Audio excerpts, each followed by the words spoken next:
people of Israel.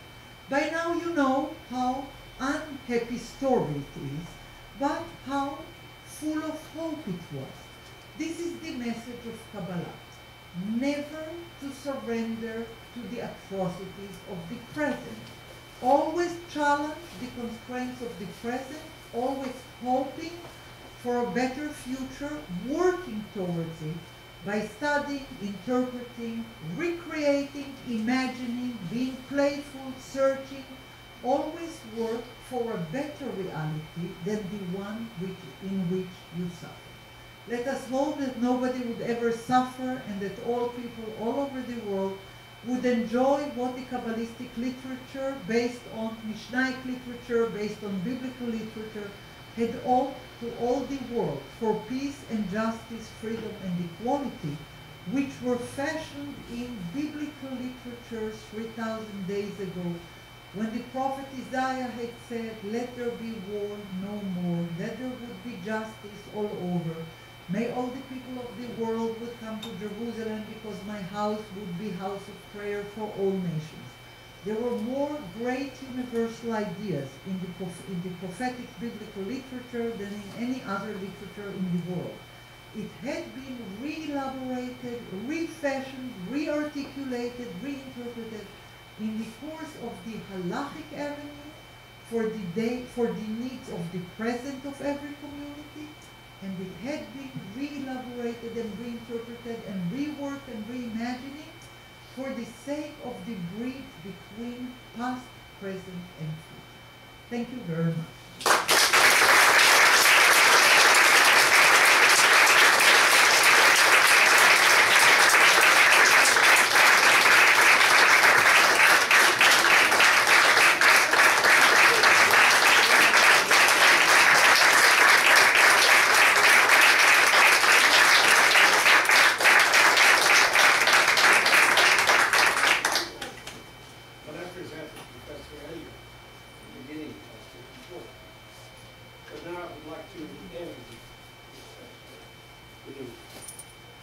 First of all, we have to thank Professor Elliott for being able to tell us 2,000 years of Jewish history. This is amazing. The other thing is that it brings us many ideas and makes us think about many things that we did not know about Jewish religion, Jewish tradition, and Judaism. Is that at every time something changed in Judaism. So it's a fact that Judaism in those days was one thing, at the times of the Bible, and Judaism today is what we make of what happened in those days. Not what happened, but what was transmitted to us. What was written in the beginning was told from generation to generation, and finally in the books. If we take what was mentioned in these 2 hours and think about our views of the way we process our religion, it gives us many ideas. For instance, I was sitting there for 2 hours thinking, translating everything which was told to something which has nothing to do with religion, but fits perfectly. In the previous conference, I asked, as many of you, I see some people who came from science.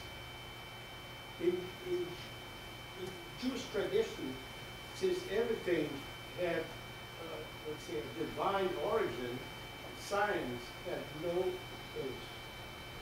Until the end, let's say the end of the beginning of the 19th century, the end of the 18th century, when Jews were already in Germany and became sort of, let's say, started to take a better part in the outside world, all of a sudden Jews became interested in science, using all the same capabilities that they use in the creation Let me correct you on one thing. Jews were always in the sciences. Do you know that in order to study medicine in the first university in Salerno, you had to be fluent in Hebrew? Because in Salerno, the books of medicine were only in Hebrew. They translated, the Jews who came from Andalusia, translated the Arabic, Greek books of medicine into Hebrew and created new Hebrew books, being great doctors. Maimonides was a great doctor, Nachmanides. So it's not true to say that Jews become acquainted with the sciences in the 19th century. Jews were always scientists. They studied natural order. They considered it part of the divine order, but they certainly were up to the leading ranks in the science of their time. You may say that they did not invent new sciences, but they were certainly part of medicine, mathematics, physics, navigations, biology of the time. They were definitely leadings in the, when first universities were opened, books by Jews were used as the curricular material. If you would check online on history of medicine in the University of Salerno, you would see that you had to learn Hebrew in order to be a member there. So never say that we met science in the 19th century. What you meant to say is that we were admitted to the university as Jews for the very first time in the 19th century because we were not admitted, but there was a lot of science outside of the university. Yeah, I didn't mention correctly. What I mean is the numbers of Jews dedicated to science were not as many. In fact, one of the most important books on navigation and astronomy was Acuto. Yeah, of course, yeah. Was used by Columbus. Agricultura Gadol. And it was later translated in Spanish and Portuguese. But the thing is, all of a sudden, at the beginning of the 19th century, all of a sudden, the Jews are the major suppliers of manpower to science. Because they had studied for 3,000 years. They know how to study. You see, they always studied. When you engage in study, you study. Yes. The same principles used to maintain the religion is going, to create Kabbalah, is the same principle that all of a sudden, when you created the conditions, the same as did all the horrors created the conditions for Kabbalah, the event of the possibility of coming to the universities and studying the same thing as the Christians and what they brought from the Muslims also, Jews were able to all of a sudden immerse in science. Yeah. So there is always a thing which we discuss all the time. What is it that makes Jews proficient in science? Tradition, religion, culture, or a mixture of all of them? Mixture of all of them. But all of a sudden, it's true. It's Judaism is the origin or religious thought as we know it today.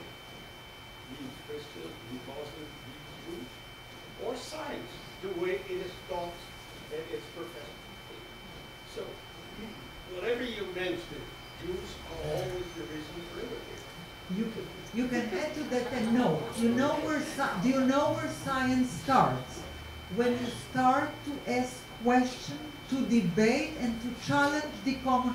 Now, who was the first question asker? Do you know? It was Abraham arguing with God in the story of Sodom and Gomorrah. God says that he's going to ruin a city, and Abraham is starting most politely, but very firmly, to argue with God, asking, reconsider, please, O your Almighty, if there are 10 just people in the horrible city of Sodom, would you consider saving the city in order for...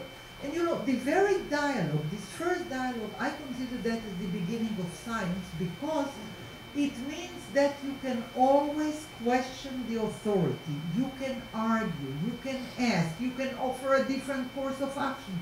That's the way science works. You start by offering doubts, by arguing, by challenging. You can be very, very polite. But the principle is you do not accept even divine authority as a final thing. You're talking, you are arguing, you are opening, you are negotiating. You say there is a room for a dialogue. We were told for thousands of years that the land is flat.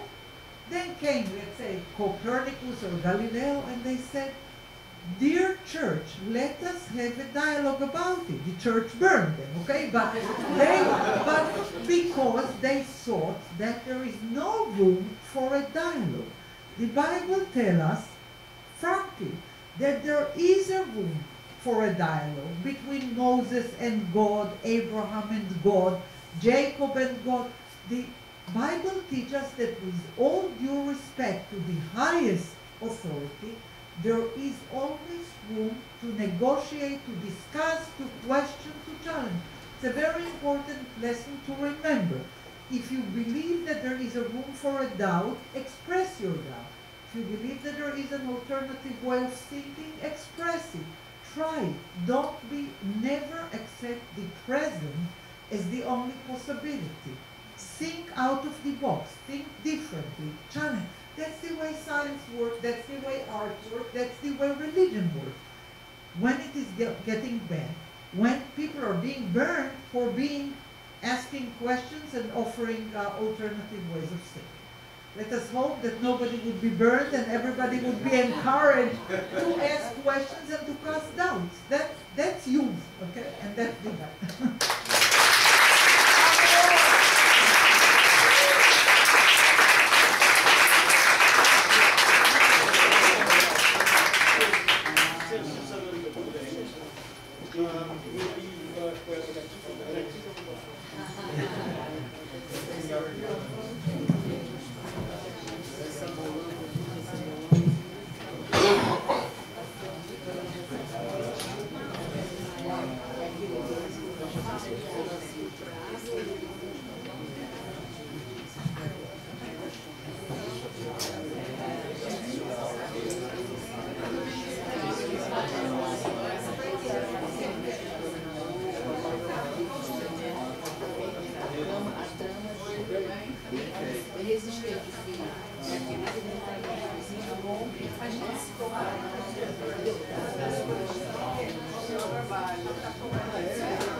O Pinhas não vai estar amanhã, tá? Só o